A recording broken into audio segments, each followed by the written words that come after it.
नमस्कार, आप देख रहे हैं आदर्श न्यूज 9। आदर्श न्यूज 9 में आप सभी का स्वागत है। हाल ही में रीवा के सिटी कोतवाली थाना क्षेत्र में हुए मारपीट के मामले में अब नया मोड़ आ गया है। जिन लोगों ने मारपीट की शिकायत की थी वो सभी साथी अपराधी हैं और स्थानीय दुकानदारों के साथ अक्सर मारपीट करते हैं, जिनका मारपीट करने का पुराना वीडियो भी सामने आया है।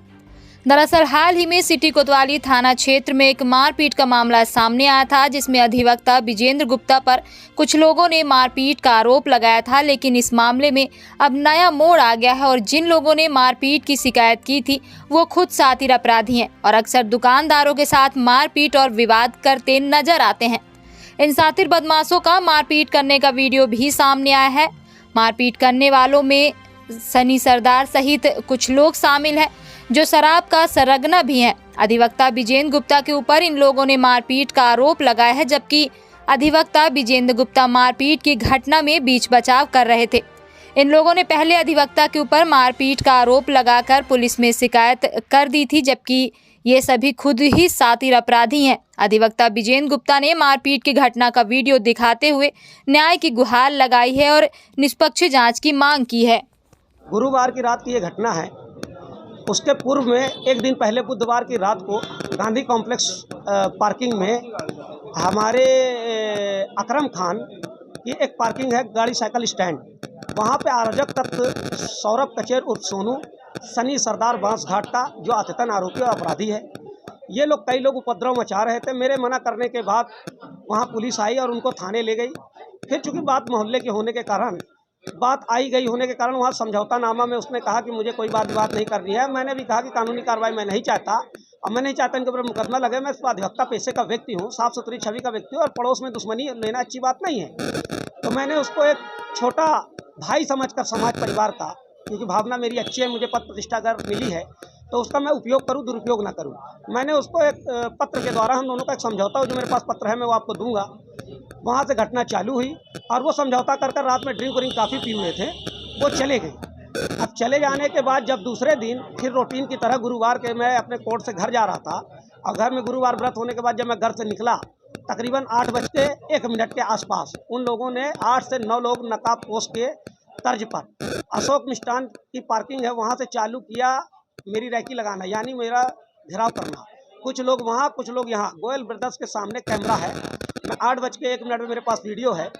वो वहाँ से जब मैं गुजर रहा था तो ये लोग मेरे ऊपर हमला कर दिए और लपटे, उसका पूरा वीडियो मेरे पास है। अब इनके पास पिस्टल भी थी, इनके पास और भी औजार थे। इन्होंने मुझे घसीट कर मारने का प्रयास जब किया तो स्थानीय लोग, व्यापारियों के द्वारा, मेरा चूँकि मैं वहाँ समस्याओं में जब किसी को घाव होता है तो मलहम का काम करता हूँ और कभी मेरा विरोध व्यापारियों के बीच नहीं रहा है, क्योंकि व्यापारियों को मैं अपना परिवार समझता हूँ और ये भावना मैंने उसके साथ भी कई बार दिखाई। पर चूँकि हो गया, प्रदूषित मानसिकता के लोग हैं, अराजकता फैलाने वाले लोग, उन्होंने मेरे ऊपर हमला किया और राहुल गुप्ता नाम का व्यक्ति, जो बेचारा एक व्यापारी है, मेरे बड़े दादा का सुपुत्र है, वो आया और ये कहा ये क्या कर रहे हो। उस बचाव में उसने मुझे छुड़ाया। उसी दौरान पिस्टल वो लोग लिए तो मेरे हाथ में आ गए और मोबाइल भी मेरा उन लोगों ने छीन लिया था। वो वर्तमान कैमरे में दिख रहा है। पुलिस अधीक्षक महोदय जी ने बहुत कैमरे निकलवाए पर उस कैमरे में जो चीज़ें सच्चाई आई, उस सच्चाई पर उनमें कार्रवाई नहीं हुई है। और फिर इन चीज़ों को मैं विवरण से आगे बताता हूँ। तो पिस्टल उस दौरान मेरे हाथ पे आ गई। दुर्भाग्य ये है कि जहाँ पर ये चीज़ें हुई वहाँ कैमरे नहीं थे और 1 मिनट जो स्टार्टिंग में 8:01 पे आया वहाँ वो पकड़ रहे हैं, वहाँ कैमरा था। तो सिर्फ मेरा निवेदन आपसे ये है कि जहाँ कैमरा नहीं है और हत्या हो जाएगी तो उस हत्या को हत्या नहीं माना जाएगा क्या। फिर उस तरीके से वो लोग वहाँ से जब मार पीटा, अच्छा पिस्टल मेरे हाथ में आ गई।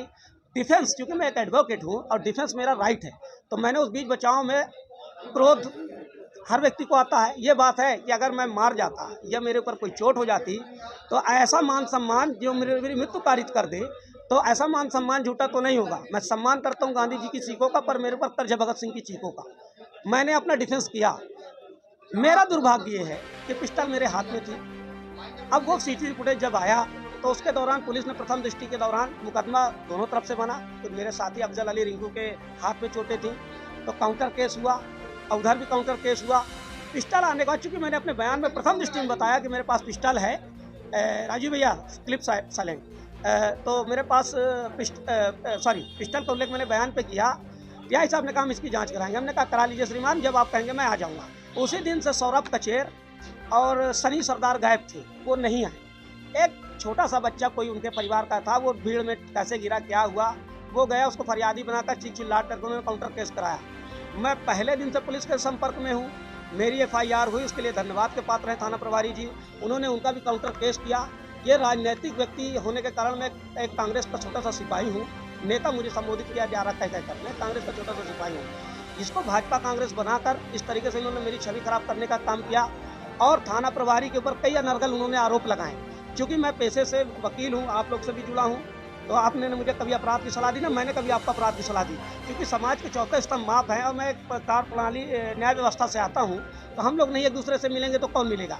तरोड़ मरोड़ का टीआई को बदनाम करने का प्रयास किया गया।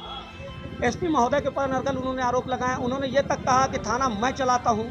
किसी हल्के पत्रकार साहब ने, जिनकी बेईमानी की स्याही से वो पत्रकारिता कर रहे हैं, उन्होंने बिना जाने समझे उन्होंने क्या लिखा कि थाना में मुझे बिज्जी दादा कह के संबोधित किया जाता है, जबकि उनका पूरा परिवार उन पत्रकार महोदय का हिस्ट्री सीटर है, वो खुद अपने ज़माने के हिस्ट्री सीटर है। तो ऐसी प्रदूषित मानसिकता से बात करना अच्छी बातें नहीं है। आज मैं सिर्फ इसलिए आया हूँ, अपने को बचाने नहीं आया हूँ।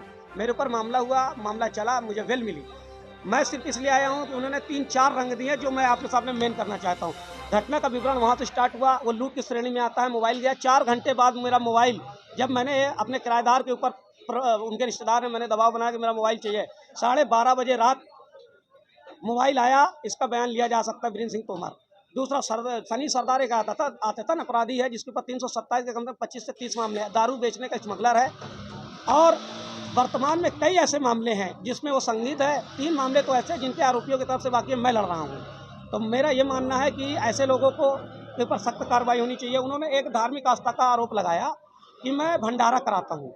वो खुद भंडारा में उनका पूरा जीवन चला, उनके परिवार का, उनके बब्बा सौरभ कचेर के भंडारा खा कर भोले भंडारी के इधर खत्म हो गए। उनका अंतिम संस्कार किसी ने नहीं किया था, फिर वहाँ के लोगों ने चंदा कर अंतिम संस्कार किया। और मैं मंदिर, सब्जी मंडी हनुमान मंदिर का उपाध्यक्ष हूँ। बैनर का उपयोग जब एक उपाध्यक्ष के नाते अगर कोई गलत करेगा तो मैं उसका विरोध करूंगा। मैं भंडारा के विरोध में नहीं हूँ। अब भंडारा वहाँ होता है, उसका मैं उपाध्यक्ष, कमेटी उसका बयान करती है। मैं धार्मिक आता, आप लोग कवर करते हैं, मेरे सुनील भाई आ गए, पत्रकार साहब, ये कई बार वहाँ के जन्माष्टमी हो गई, महाशिवरात्रि हो गई, और वहाँ हिंदू मुस्लिम लोग, हम लोग मिलकर खीर, पूड़ी और भंडारा बांटते हैं। हम लोग वहाँ महाशिवरात्रि में क्या नाम है, प्रसाद वितरण करते हैं। हिंदू मुसलमान भाई, हमारे मोहम्मद शरीफ हो गए, अफजल अली हो गए, सभी लोग। वहाँ का सांप्रदायिकता का रंग देना, दंगा कराने का जो मानसिकता है सौरभ कचेर का। अब पूर्व में इसने सीसीटीवी फुटेज में 5 ऐसी घटनाएं की हैं जो मारपीट खुलेआम दिख रही है, लड़ाई झगड़ा दिख रहा है। अब तक इनके कई मामले हैं। तो मैं जानना चाहता हूँ पुलिस प्रशासन से और मीडिया बंधुओं से, क्या पुलिस कार्रवाई, और आप लोग एक ईमानदार पत्रकार है, चौथे स्तंभ में हमारी आपकी समाज में जिम्मेदारी है कि अगर आप नहीं सुरक्षित हैं, मैं एक अधिवक्ता सुरक्षित नहीं हूँ, पुलिस महोदय ढेकहा में यही थाना प्रभारी जी की